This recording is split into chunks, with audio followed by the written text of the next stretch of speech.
Look at this crowd. Incredible. Hi, James. Hello, Noraly. Welcome to the ABR Festival. It's been... Thank you. Well, it's been 2 years, 3 years since we've had 2 years since we've had a chat on stage. It's wonderful to see you. You have done more in that 2 years than I will probably do in a lifetime, which, you know, I'm impressed by, but also makes me feel a bit bad about myself. But hey, what can you do? It's so good to have you back at the ABR Festival. It genuinely is. Thank When you. I saw you were coming, I was so pleased. These guys are pleased, aren't you?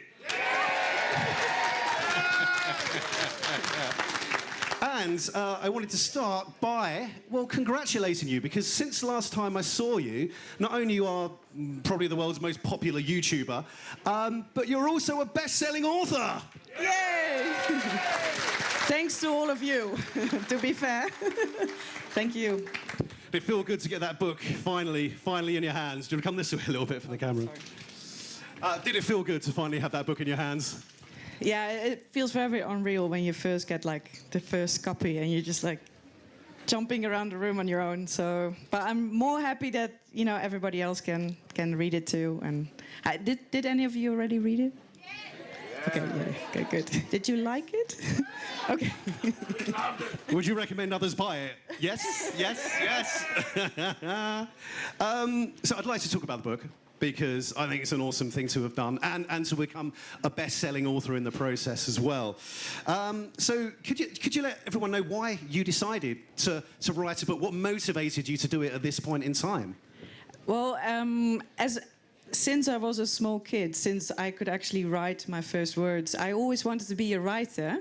That was my big dream. I wanted to be a writer, and somewhere along the line, you know, I kind of went down a different path, and I became a biologist, and then a geologist, and then threw all of that out of the window, and then became a YouTuber. And but now, finally, yeah, I did write a book. So for me, it was a really long dream that finally happened. And I guess I just had to ride around the world on a motorbike first to actually have a story to tell, to write about.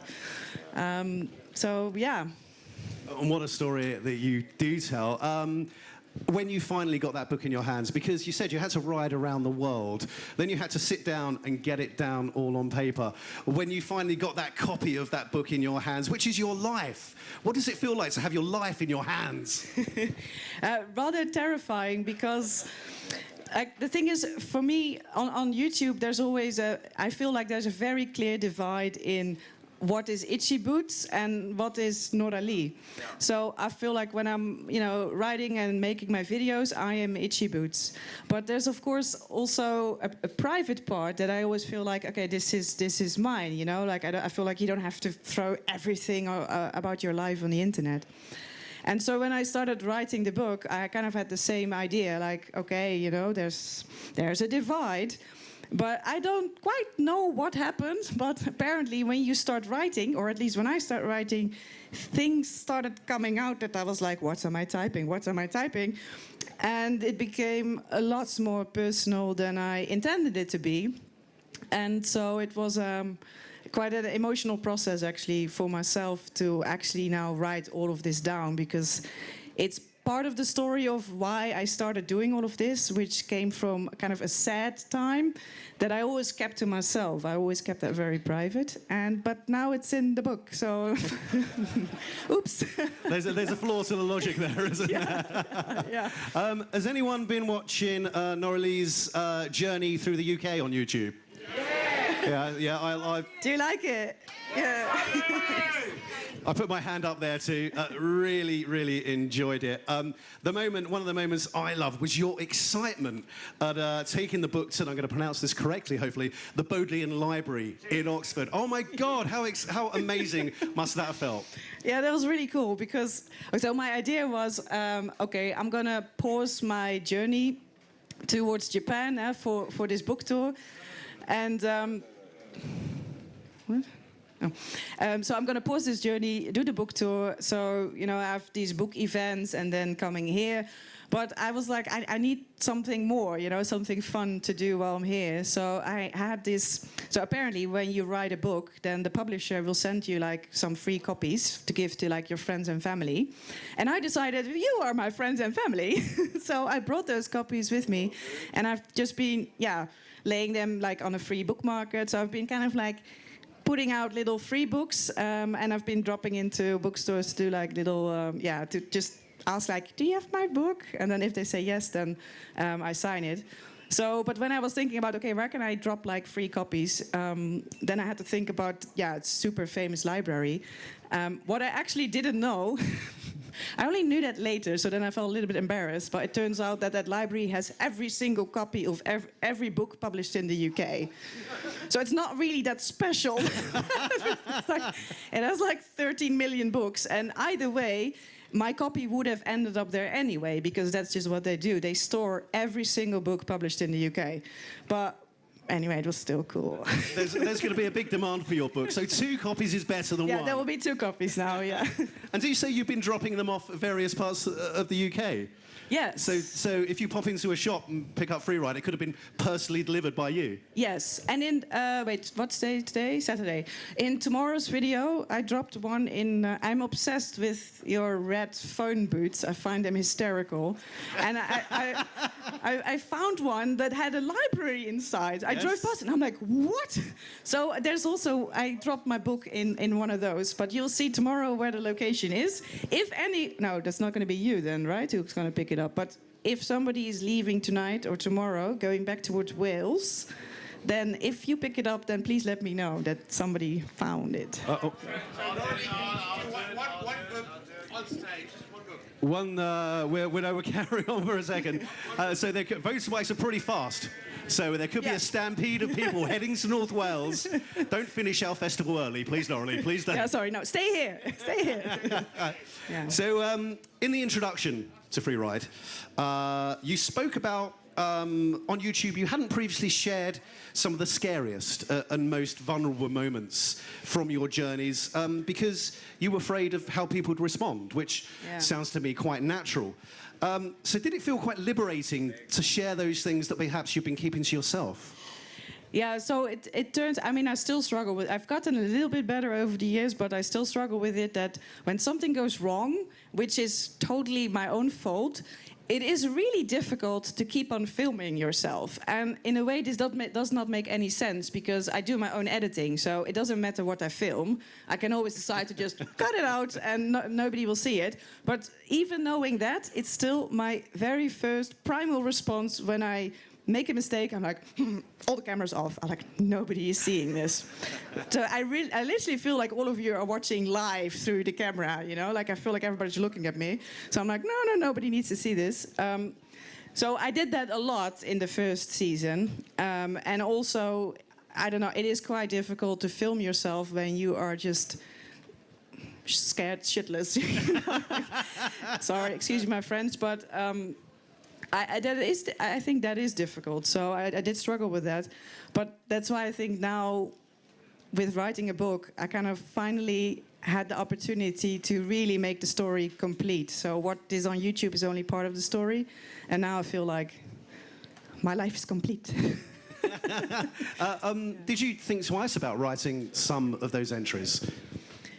No, I mean, I do think once I've written a sentence, it's going to stay. Like, don't write words that you're going to delete again. So, yeah. That's probably a good lesson for life. Don't say words you want to delete later as well. Exactly. That's it. So, is anyone here from London? Yeah. There's a few. I lived in London for a few years, and I know it pretty well. But I loved seeing your tour of London. It just threw fresh eyes. The enthusiasm for it was incredible, especially the policeman who stopped to just say, hi, I watch your videos. Yeah. How have you been enjoying the UK? Yeah, so the London thing, this was absolutely crazy, and this is why I normally don't do this. So, you know, like now I've been bringing out 2 videos a week. So, but to be able to always have Wednesday, Sunday, ready, scheduled, on time, I need time, you know. There's days that there's no internet, there's days that I'm sorting out other logistics, there's days that the weather is so bad I can't ride. So my content it's obviously never live, but it's also not like one day late. It's impossible to get this done, you know. So normally I make sure that I have enough time ahead, also for my own safety, and also in case something goes down in a country, it's better if I'm already out of the country, you know, like, for example, did anyone watch that video in Nigeria with the police? Yeah.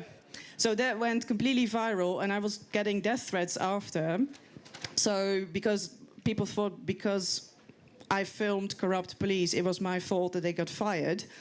But I was getting serious threats. So in that sense, I was really happy that I was already outside of Nigeria. I will never be able to go back there, but I don't really think I want to anyway. But that was pretty intense. Where was I going with the story? I'm getting a little bit distracted here. We were enjoying London. Yeah, yes. Okay, so, but for London, it was a different story because I picked up the bike on Saturday at 2 p.m. That was the King's birthday. That was the 14th. No, which date? You must know this. The trooping the colors. Any patriots here? Yeah. Anyway, I had no idea that this was happening. So I picked up the bike at 2 p.m., start riding around filming. The next day, morning, again, film more, go back to Airbnb, edit, process the video, and then it was finished at 7:30. I was like, I'm in the UK, internet's gonna be fast, so I'm like, upload, and I'm like, oh my God. It was like 1 minute for 1%. So I was like, oh, that takes like an hour and a half. I'm like, I can't, this could not be possible. So I am literally running around London with my laptop, popping into restaurants and like checking, like, can I please use your Wi-Fi? Is it any fast? So it was a nightmare.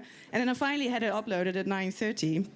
And then, already the next deadline was coming up because that Wednesday I already somehow needed to produce another video. So it has been a little bit stressful. But the thing is, like, for the London video as well, like in some countries where I go to, all I really have to do is make sure that the cameras are on. And the people or the country will provide the entertainment, Like, I'm pretty convinced, like, okay, some crazy thing will most likely happen anyway. That's the case in some countries, and I don't really have to worry so much about researching places or, like, thinking about what story I'm going to tell here. But for the UK, I was like, okay, maybe I need to prep myself a bit more. So there was a lot of, I did done so much research on, like, okay, I have a very limited time in London. I need to, go past all these sites.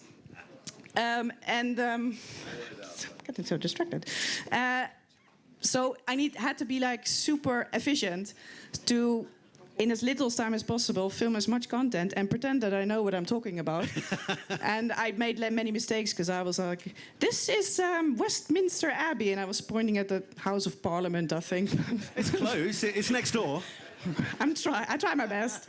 But anyway, normally I really don't like cities. I'm not a city person. But I absolutely love London. Like, I had a great time. It's a fabulous city. And I only saw a very small part of it, but I would like to go back. I'm glad our local Bobby was more friendly than the Nigerian police. ABR no, the police were so polite. Actually, also that one police who was like apologizing that there was a road closure for the king, and he's like, I am so sorry. And I was like, you are so nice. Like, super polite. Yeah. Us English like to apologise for everything. If we walk down the street and bump into someone, we will say, oh, sorry, I'm actually sorry. Yeah. It's good. And when you were in London, you met up with Charlie Borman of the Long Way Round fame. Yeah. Many of us are fans of Charlie here, aren't we? I love Charlie. Yeah, he's a really nice guy. You sounded like actually he was someone that you've followed and had quite a thrill meeting him. Yeah, well, I actually mentioned the Long Way Around in the book because I never heard of them when I started doing my thing. I don't know what I was thinking. Maybe that I, like, invented this whole thing of riding around on a motorbike or something. But I just had this idea of, like, okay, I have this motorbike, let's ride it to the next country. And then in Myanmar, that was the first time I met other people doing this. And they were all like, but have you seen the Long Way Around? And I was like, no, who are they? Like, didn't we just invent this? Obviously not. So it kind of, that opened, this kind of window that I started reading, like, oh, there's this whole world out there. There's all these people doing this. This is amazing, So then I kind of really started learning that adventure motorcycling is actually a thing. And it's a very popular thing as well. Yeah, that a lot of people like, so that's perfect. And what's it feel like coming to the UK? It's a country you know a little, and just getting recognised randomly in the street, because your life is usually ride a bike in your helmet, edit in the evening, isn't it? Yeah, it is a bit, I don't deal with it so well all the time. And so it's also part of the reason why maybe I try to go to more obscure countries where I'm pretty sure nobody knows who I am. Because also, for me, I really like to meet local people. And I like to meet strangers who have no idea who I am. I don't know who you are, and you have like an equal like playing field. You know, there's no preconceptions about anything. I really enjoy that. So I try to find countries where there is. I mean, it's not that everybody knows me, obviously, but in some, like in the United States, it was pretty intense sometimes. It was it? Yeah. Oh, wow. Constantly, hiding the motorbike, hiding myself and stuff. Americans are less polite. No, they're really polite. It's not about that, but it makes it different. Like I already feel conscious. You know, when you're walking around, I mean, you look ridiculous if you walk around with a selfie stick, you know, and you don't see that because from the other side of the camera it looks normal. But I'm walking around, you know, doing this, looking at myself. So that's bad enough. But if then like people are watching you, like, oh, she's filming, I can't do it. I just want to sink into the ground. So it kind of makes the job more difficult because ultimately. I mean, I like to, on YouTube, I like to make this look like this is just for fun and it's a great adventure and I'm just like tootling around and then magically there's an episode coming out. But that's, of course, not really the case, you know. This is all I do. I have no life outside of doing this. I don't see friends. I don't have hobbies. I am 24/7 doing this, researching, you know, the whole thing that kind of comes of like running this sort of production on your own. So I lost my train of thought. Does about it. But thank you very much for doing it, because we all thoroughly enjoy it, don't we? Oh, you know, I was saying, so for me, it's a job. You know, this is my job, and I try to do my job well and create that my work is of a level that you enjoy watching, and that I am proud of to you know, that I think is at least good enough to put on the internet. So for me, it's very much a job. And that sometimes makes it, more difficult to just stay in like work mode, and because my brain is the only thing my brain is doing is like, which angle am I filming? Oh, the sun is there, so maybe this is a good time to fly the drone, or you know, like, or I should use this angle, or I should narrate this, and that's kind of going on behind the scenes, but. I don't want to ruin the magic, you know. So I leave that behind the curtain. Does anyone here trail ride here in the UK? Ride their bikes off-road? Not off-road, sorry, or green roads. They're notoriously difficult to find in the UK. It's a bit of a dark art, finding byways to ride. Watching your videos, you seem to have no trouble at all stumbling across some pretty cool trails. Yeah, but apparently also one illegal one. Or, one or two illegal ones. Oops, yeah. But I was like, but there was no sign that it wasn't allowed. Or when it says unsuitable, that doesn't mean not allowed. Right? Yeah. Just go for it. Yeah. Did you enjoy the trails? Oh, I loved it, yeah. Yeah, so that I think yesterday I also mentioned it a little bit. I was really curious what I was going to think about riding here because, I mean, the last years I've only ridden in like more difficult countries, or like, you know, West Africa was really tough, and then, you know, the accident, and now the ride through the Middle East, and, you know, what went down in Iraq, and then with the bike, and like, it's been really intense, you know, and the whole thing in Yemen with all these guns everywhere, but I thrive on that, you know, I love it. It's just. It's such a rush, you know? So I like to kind of be like slightly scared all the time, like, and then just do it anyway.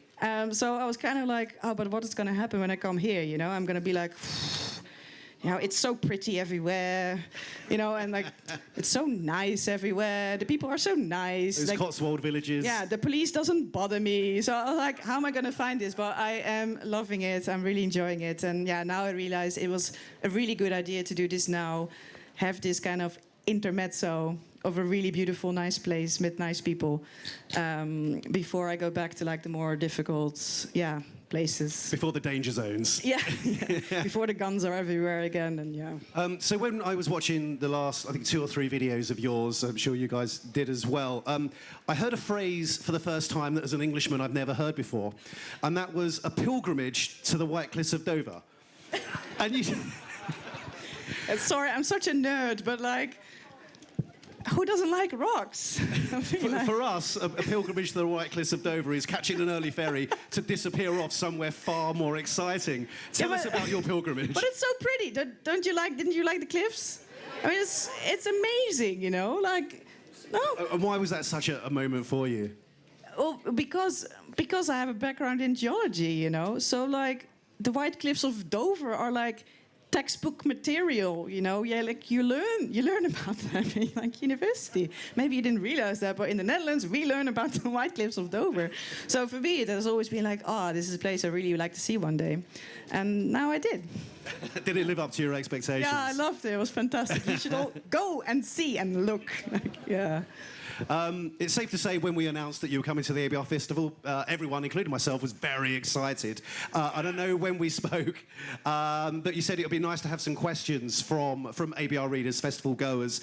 So we put a call out to people online to ask you questions about your travels, and we said we'd name check the people whose questions got asked, because I'd like to go through a few. Is that okay? Yeah, let's do it. Awesome. Okay, so from Gary Tyler. Is Gary Tyler here?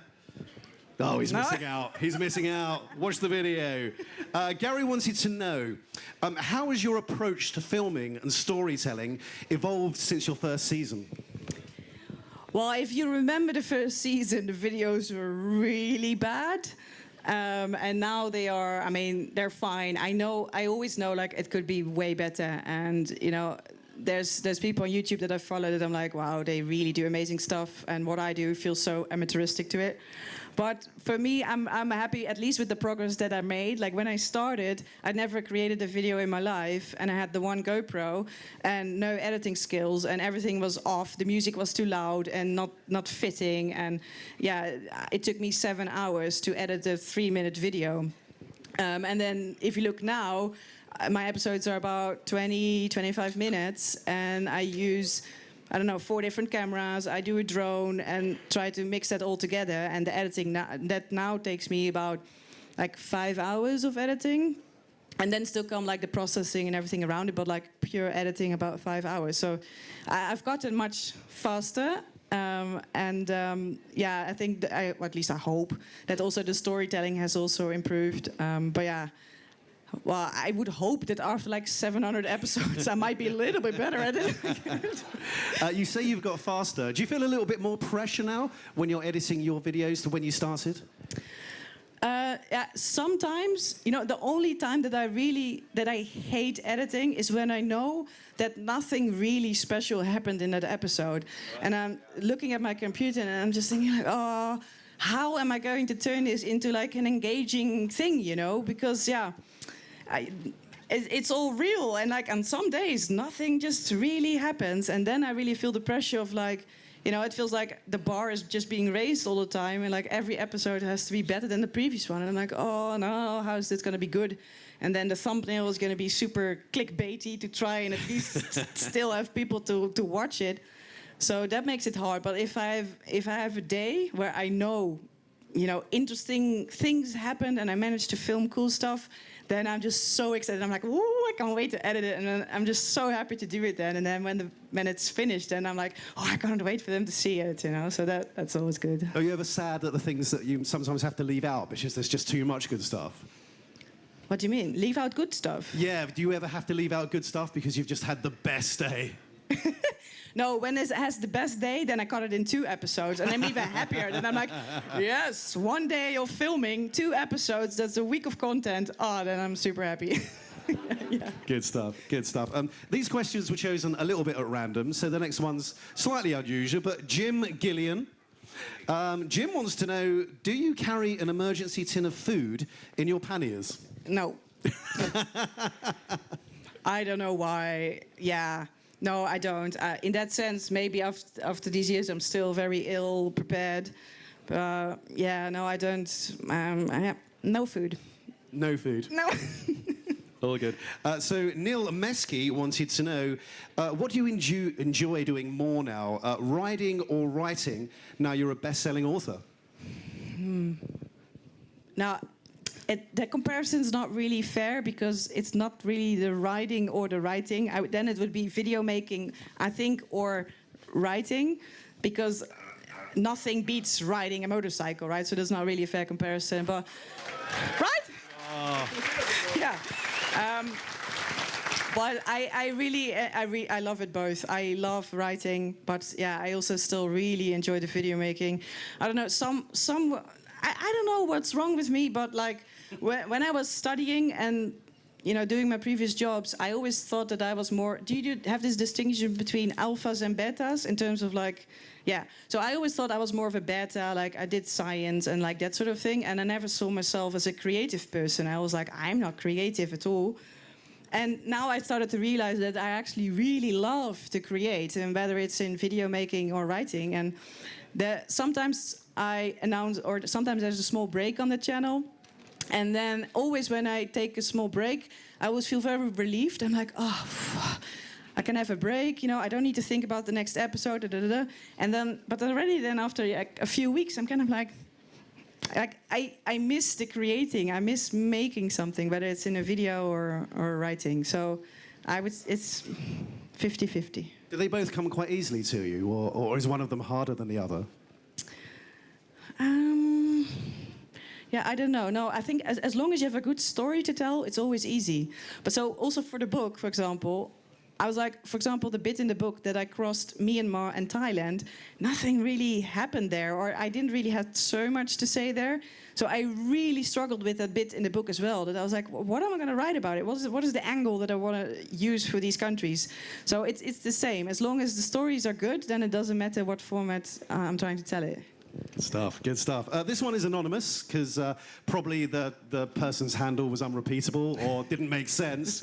But do you see yourself writing more books when you stop traveling, if you stop traveling? Well, I already started my second book. Hey, way! So, yeah. But in Dutch. So I'm hoping to release the second book next year in Dutch. And then hopefully it will get translated again, of course. But don't say stop traveling, because that's very scary thoughts. No. Okay. Last year, after I had the accident in Tanzania, I suddenly found myself in the Netherlands for 5 months, mostly recovering from the lung thing, and it was the longest period of time I spent in the Netherlands in like 15 years, But when I just left Africa, like that journey broke me a little bit. It was so tough in so many ways. And I really started to think like, maybe I am done. Maybe this is it, I am tired. That was really tough. So I was like, maybe it's it. And then I found this myself for 5 months in the Netherlands, and already probably after month 2, I was crawling up the walls, thinking, no, I can't. And that's a part that I also try to talk about in the book a little bit, is that before I started Itchy Boots, I've always been a traveler. So I already traveled to 70 countries on my own before I started doing it on a motorbike. So the traveling part has always been there with me, and I've never been able to stay in one place for a long time. And I mean, I am Itchy Boots. I cannot bloody stay in one place, And it's like during the journey as well, often that sometimes I'm really tired after a really difficult day of off-road or mud or whatever. And if I then get to a place which is nice and comfortable, I'm like, okay, there's a good bed, there's internet, there's a hot shower, I like it. And then I think I'm gonna stay here and rest. And then the next day I'm like, okay, let's go.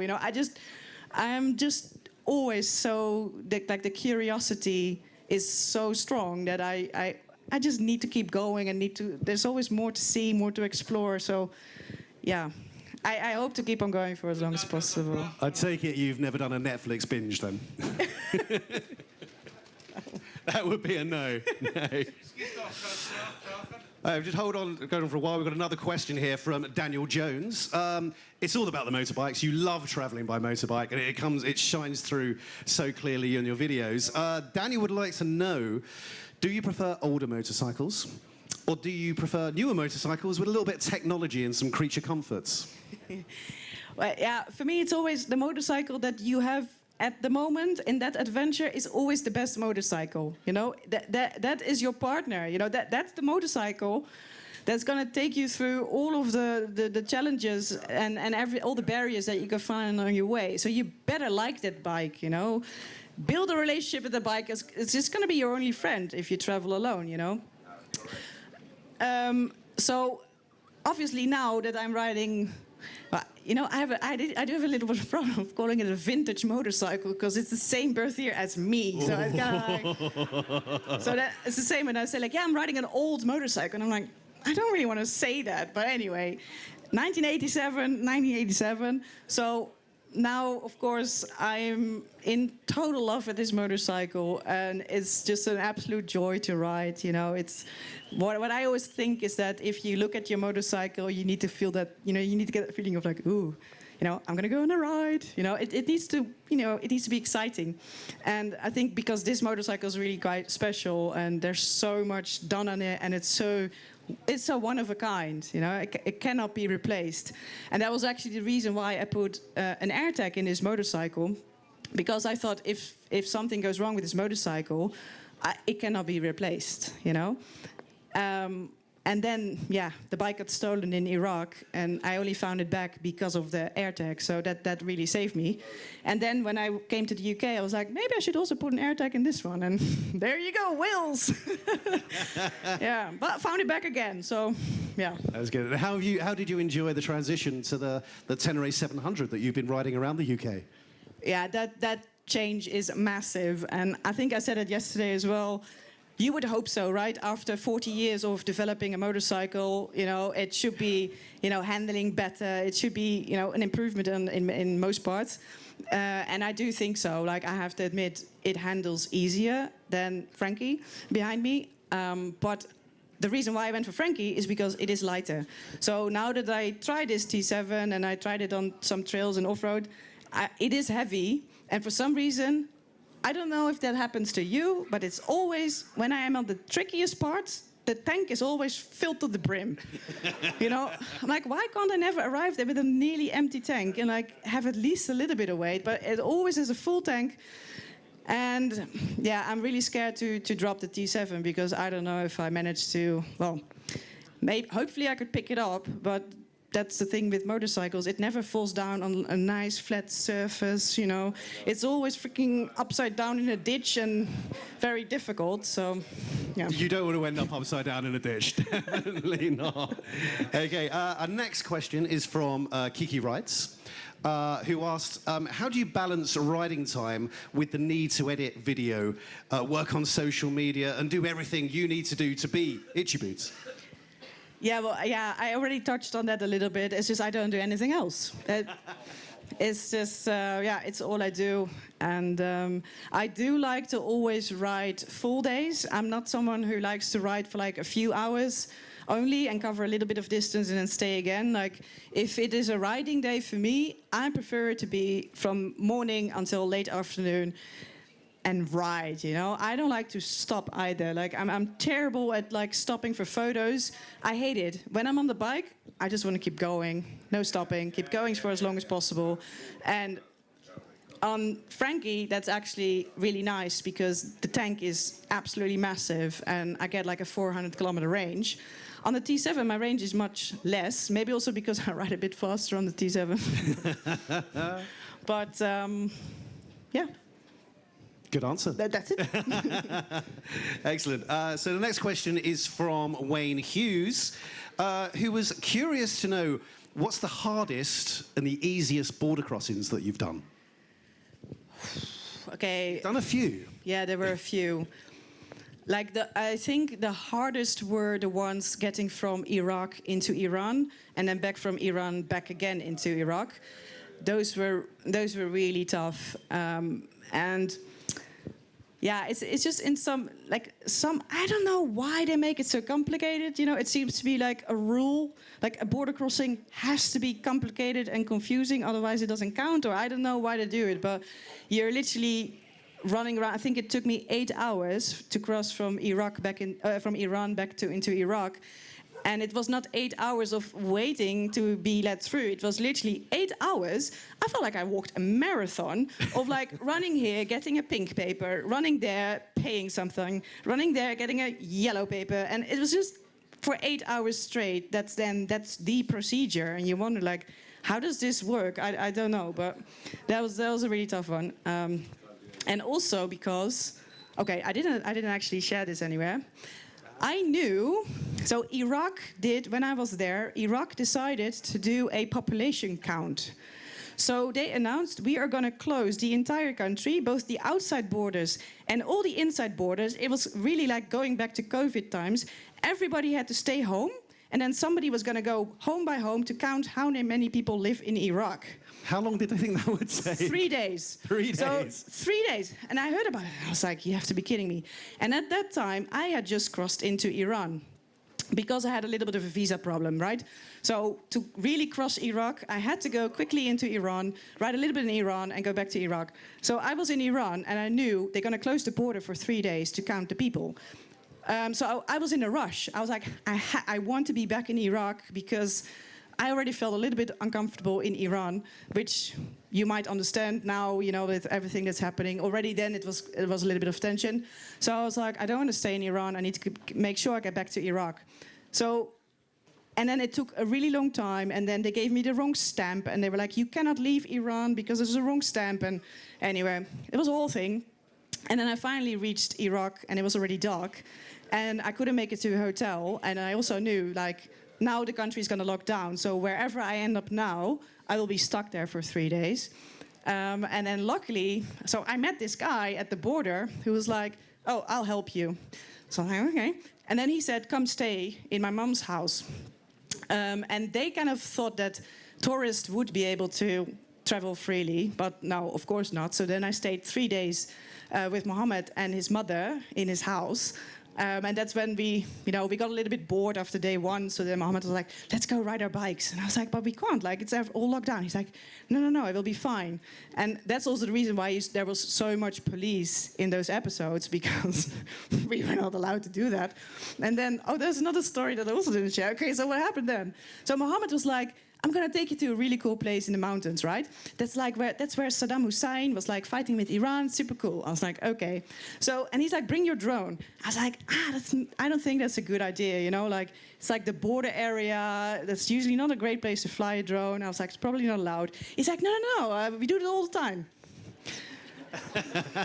And somehow he convinced me, and I was like, yeah, okay, I'll bring my drone. So I have the drone in this hip bag. And then we got stopped by the police, and they're like, we're going to take you to the police station. So I was like, okay, why? I don't know. So they take my passport. So my passport is in a police car riding in front, and Mohammed and I are riding behind. I have no idea where we're going. So then, they take us right into this police station, which is full of police and military. And they take me to like this room. And so I'm walking around in this police station, surrounded by like all these guys with my freaking drone there. And I'm like, oh no, why did I do this? They're going to find it. They're going to say, what's in the bag? And what I'm going to say, So, and then they questioned me a little bit, like, what are you doing here, I was like, I just came from Iran, and, I don't know what I'm doing here either. Looking around. Yeah, just, being a tourist. And then luckily, nobody asked me what was in the bag. They didn't find my drone. And then, since we managed to get through, I was like, well, might as well fly it then. So that's why there is drone footage in that video. What was Mohammed's mum's cooking like? Oh, delicious. Oh, man. Kebab in Iraq is... different to kebab in Stratford-upon-Avon. It's nothing like you've ever had before. They really have the best kebab ever. Like, it's really yummy. And does it feel special? It's happened to you a lot. Does it feel special every time you're welcome into someone's home like that?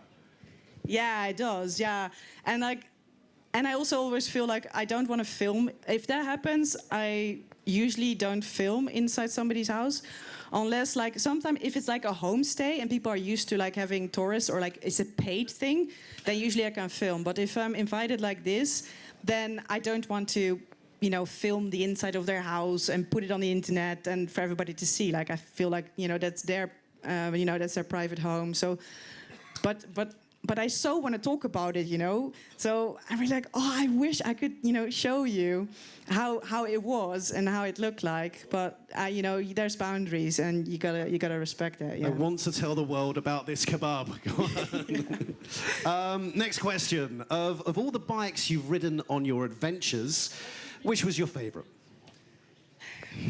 Yeah, the one that I was on at that time, you know. I think like Basanti will always be a very special motorcycle because that's the one, you know, that got it all started.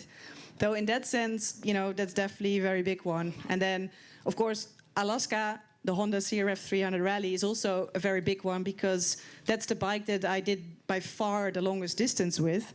That was like, what did it, 65,000, I think it did 65,000 kilometers on that one. So yeah, that creates a bond, obviously. But now it's Frankie. No, it's Frankie. You're happy with Frankie? Yeah, I'm happy with Frankie. Yeah. Well, this is their handle on Instagram, Press On Regardless. What are your top tips for staying healthy on the road and avoiding food poisoning? Unavoidable. Yeah. I don't have any tips other than just, you know, if you're gonna do something like this, you're gonna get sick.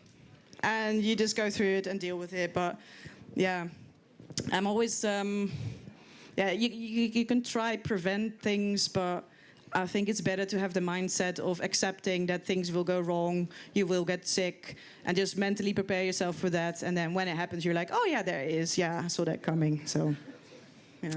My next question, I think, has got quite an obvious answer from Helen Ranking. Have you ever been scared on one of your trips? Never. Me? No. Yeah, no. Oh, yeah, of course I've been scared. Yeah. Oh, you might have turned yourself off at the bottom there. There we go. I'll just grab that. One, two. You grab my one. Oh, okay. Hello? Yes. No, it's also not working. Oh, it is. Oh, yeah. Oh, hello. So there has been moments where, you know, I like to do really remote stuff that you know I am the only person here in a diameter of, I don't know, 200 kilometers, right? That's a very special feeling, and I really like it. But sometimes when you are really in your mind confronted with it, it can really freak you out. And I remember that happened when I was crossing the Western Sahara, and I knew it's going to be 600 kilometers, of which the majority, there's no villages, there's no people, there is nothing. Maybe I bump into another traveler, but most likely not. And I felt like I did prepare myself properly for that. You know, I had an extra water bag. I was like, okay, I got water, I got fuel, I got the track, like, okay, let's go. And I felt pretty nervous in the beginning. I was like, okay, it's gonna be fine, it's gonna be fine. And then I started to relax, and I'm just riding. It's pretty flat, so you can't really see much. And I'm riding, and then I come across this one tiny little tree, and I thought, oh, this is a good time to have a little break. So I sat down under the tree, eat some dates, and I was like, oh, this is a good drone shot moment, right? So I fly up the drone, and then as I do that, and I fly really, I just see one dot, which is the tree and myself and the motorbike, and it's just one dot in just a sea of absolutely nothing. And only then you kind of really realize, like, oh man, there is nobody. And I mean, I have like this Garmin InReach, you know, that has saved me a few times. I've used it a few times when I had the accident in Africa, and like it's helped me a few times. But right there, even, you know, if you can use it, I was like, it's gonna take so long before somebody even finds me or gets here or whatever. So then you're just suddenly really consciously like, oh, okay, yeah, this better go right. You know, no, there's no room for error. Don't make any mistakes. And just the rest of the day, I did not stop anymore at all. I was just on the gas and just kept on going until I saw one person, and then I was like, oh, there's a person. So yeah, I love solo travel until a certain extent. Sometimes it's really nice to see another human being. Is that quite an exciting feeling, though, as well, knowing that the only person you've got to rely on in the world is you? Yeah, I mean, I think, you know, I talked a little bit, I think yesterday as well, like, that is such a rush, you know. It really gives you a rush to have this feeling like, okay, you're really on your own now. And that's a difference from like all the other travels I did before I started traveling on a motorbike. I was backpacking, so I was traveling with public transport, and then you're always with people. You never really find yourself truly alone. But I still thought, I am a solo traveler. Look at me, I'm just traveling solo. But I only really started to realize what solo travel means is when I started traveling on a motorbike. You know, that obviously gives you the freedom to go wherever you want. You're not limited to where the bus goes or where the train goes. So suddenly you have this machine and all the freedom in the world to go wherever you want. And especially if you have a machine that can do off-road, you know, everything is on the table. So that gives such a incredible feeling of freedom, but at the same time, you know, it's also extremely terrifying sometimes when you get yourself to this remote place on your own and you're like, yay, I made it. And then you're like, oh, I made it. You know, how am I going to make it out again? But yeah, it's that high. I remember the feeling after that day when I arrived into a hotel and then you're just like, oh, you know, it is the best feeling in the world when you've done it. Was the reception clerk thinking, why is this woman so pleased to be here? And I was also incredibly filthy and dusty. And yeah, they were kind of like, where did you come from? Like, I just literally popped out of the desert and I was like, yay, I made it. And they were like, where did you come from? Like, yeah. So this next question is quite apt, and it's a common question that people will ask at dinner parties here in the UK, perhaps in the Netherlands too, which is if you could have dinner with anybody, who would it be? But we've got the adventure bikers version. So, so David Hemmen asked, he knows you travel solo, but if you could ride with anybody else, who would it be, alive or dead? Could be a biker, could be a celebrity, could be anybody. Okay, I don't think I want to ride together with a corpse, but if you could bring them back to life for a bike ride, that would be a power. Like the way I see travel is that it is really intense. So also it means that if you travel with somebody else, you're going to spend a lot of time together, and you're going to then suddenly have to make all the decisions together. So I would like to then, at least if I am riding with somebody else, I would like to ride with a good friend, you know, somebody who really knows you, and you know, you have a similar style of traveling. And as you know, I barely travel with other people. I try to keep it to a minimum.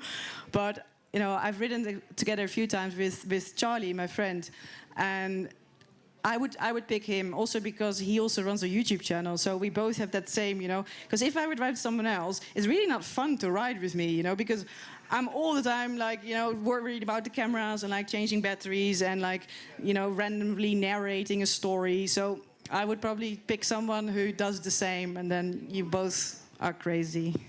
Yeah. Usually people in this country say Stephen Fry, who's a comedian, so I'm glad you didn't say that. But maybe Stephen Fry. Jay Henry would like to ask, of all the roads you've ridden, which one would you most love to ride again?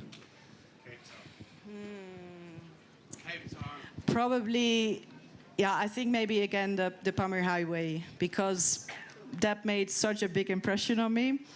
And mostly because I was a really bad rider at the time. I'm still not really good, but then I was really bad. So, you know, that was that first journey, right? So it was, for me, the first time that I was really trying off-road and, you know, I had absolutely no skills. So that whole journey made a huge impression on me.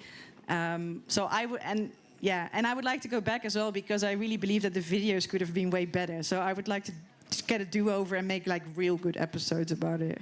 Do you ever look back and think, oh God, yeah, I would like to go back there and let's redo that. I could do my drone shots so much better now. Yeah, sometimes. But I mean, ultimately, I always prefer to explore a new place. I know the world is a very large place, and there's still a lot of places I've never been to that I really like to do. So I would first pick a new place, but if I really have to pick an old place, then the Pomer. And conversely to that, are there any roads that you just think, no, never going back again? Oh, that road in Liberia with the mud. Oh, man. But there was such a realization. Do you know which one I'm talking about? With like all the trucks that were stuck there for a month, you know? And it makes you realize, like, I was so lucky because, okay, the clutch got completely destroyed there, but I got through it, but I just felt so sorry for the people who were just stuck there on a road that it was a main road. So sometimes I get accused of on purpose, trying to only ride bad roads. Okay, sometimes this is true because it is more fun.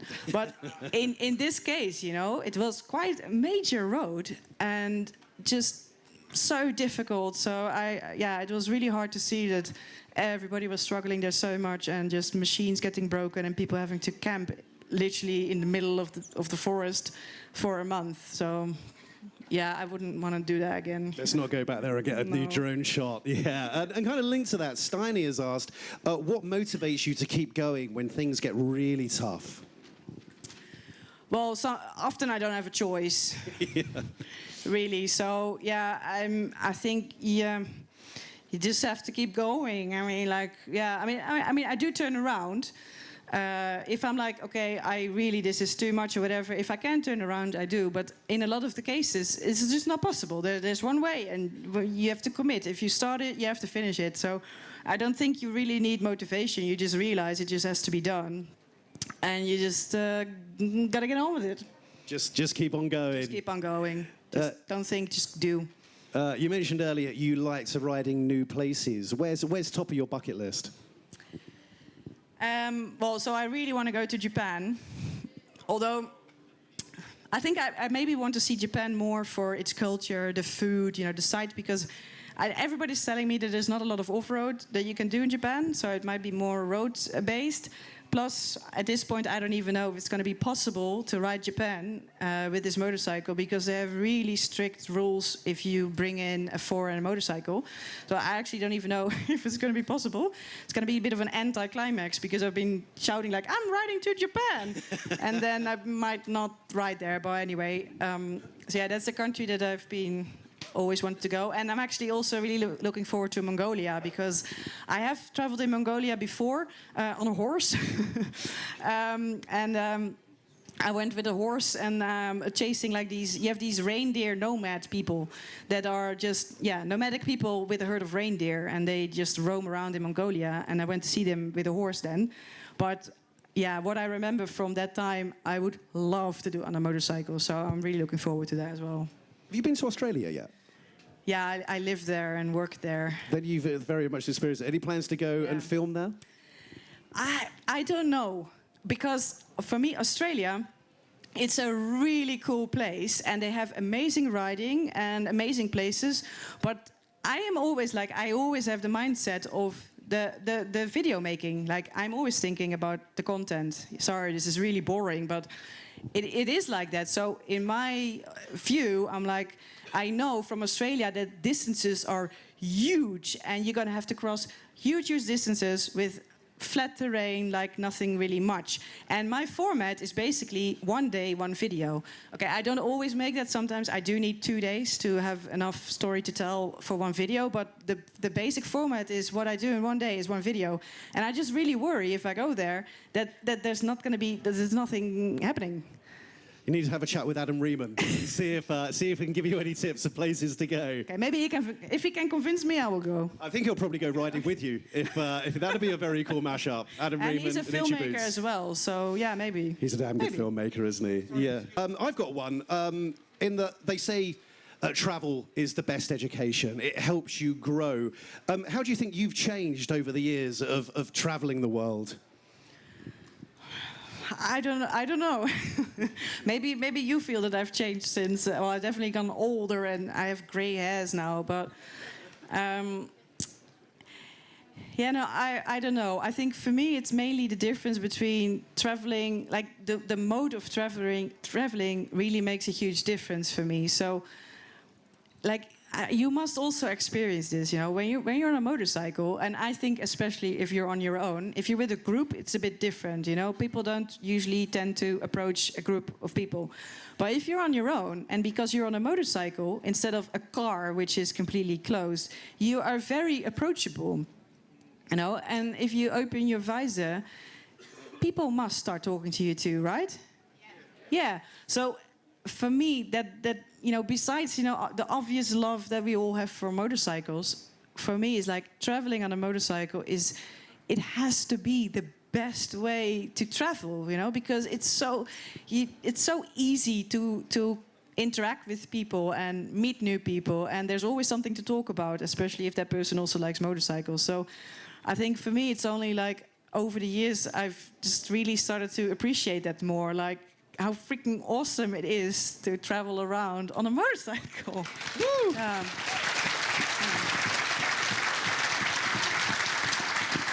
And I'm assuming many people have been inspired to ride by Noraly here.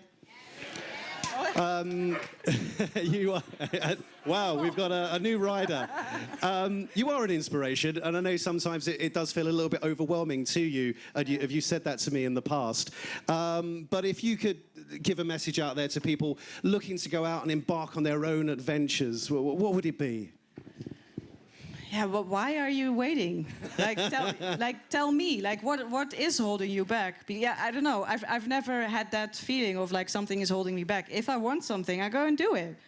You know, so yeah, what are you waiting for? I mean, if you want one of those kebabs, you've got to go back to Iraq and get it. Go to Iraq and get a good kebab. Noraly, I'm afraid we are out of time.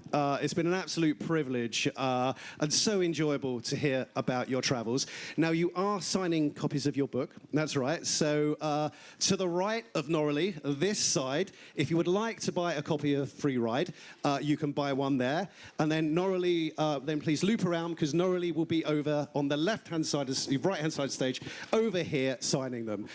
So all that's left to say is thank you so much. Everyone, give it up for Richie Boots! Thank you. Thank you very much. Yeah. Thank you. Thank you very much.